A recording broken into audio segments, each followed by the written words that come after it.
and enjoying to the Sunday mornings by breathing fresh morning air. But alas, it was my dream. Well, all this was a dream.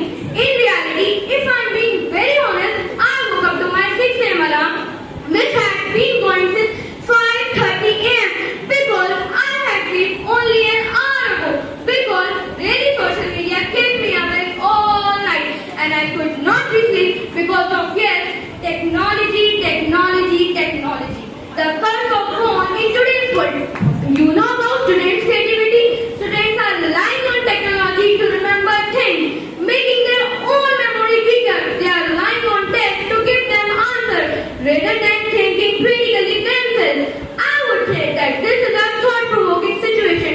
Technology can make people feel more connected, but actually leads to feeling of loneliness. Remember, technology is a useful servant but a dangerous master. Nowadays, if I talk about health issues, people are facing physical, mental and social health issues due to excessively dependent on screens, including smartphones, TVs and overly engaged with social media platforms like Snapchat, Twitter, Instagram, WhatsApp and others. Even people feel anxious when they can't check their phones for notifications, leading to increase the stress level. Judges, I want to tell you that my mother and grandmother used to take 2 to 3 medicines in a day. Judges, do you take any medicines?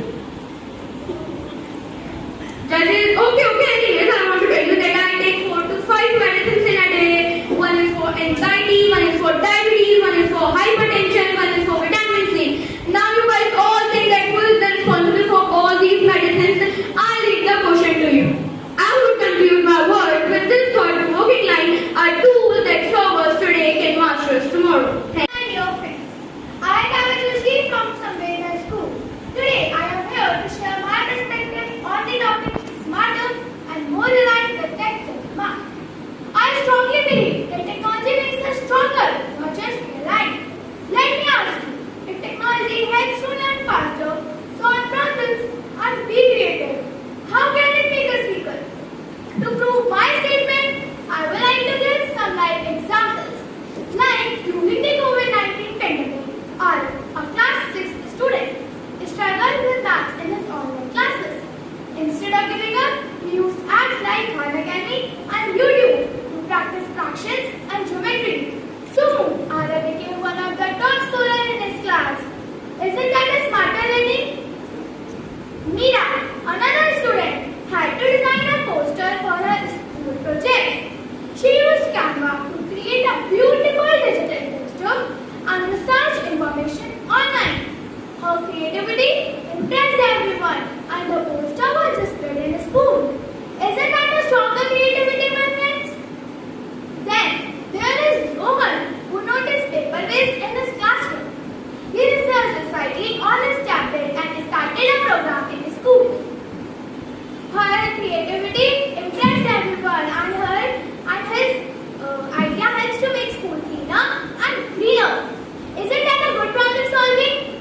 Some people say technology makes us lazy, but think about this. If technology saves time and helps us to focus on bigger tasks, isn't that smart, not lazy?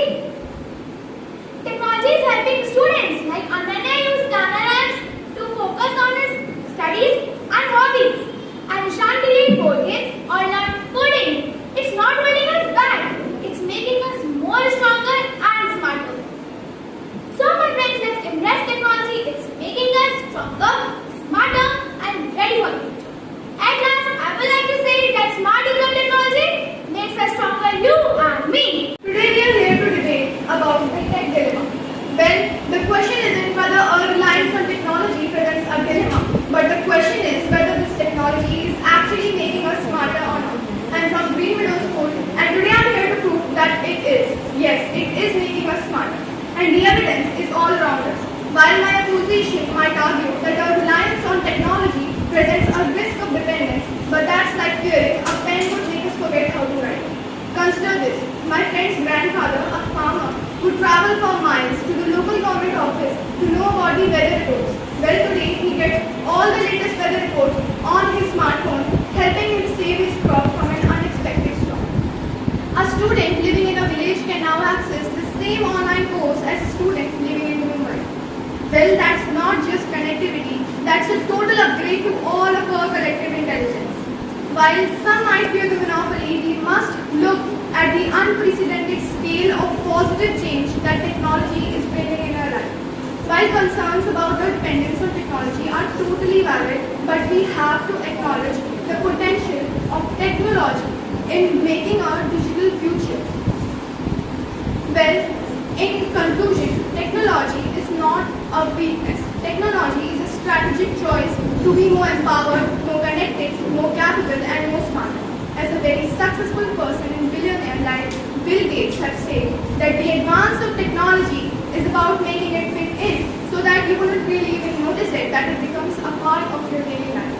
And all my dear friends, I assure you that when a billionaire and successful person like Bill Gates talks about normalizing technology in our lives, then I do have a strong point behind it. With that, I rest my point in this speech. Good morning to respected judges, principals, teachers, and all my dear friends. I'm Akshita Singh from Gandhinagar Public School. Today, I stand before you to strongly oppose the motion that technology makes us smarter. In reality, it makes us more alert. Let me begin with a simple example. Few years ago, people could easily remember the phone numbers of their relatives and friends. But today, can we recall even our parents' number without looking into our phone? The answer is mostly no. This is not smartness, this is dependence. We rely on calculators for simplest of the sums. We rely on Google Maps to find directions, even in our own city. This shows that technology is slowly taking away our natural memory and problem-solving skills. As in the views of my opponent, the MRI machine is very helpful for doctors. But in my views, it makes the doctor weaker. Nowadays, in multinational and international companies, all the work is done with the help of laptops or computers. It makes the person feel neck and joint pains. Few days ago, our honorable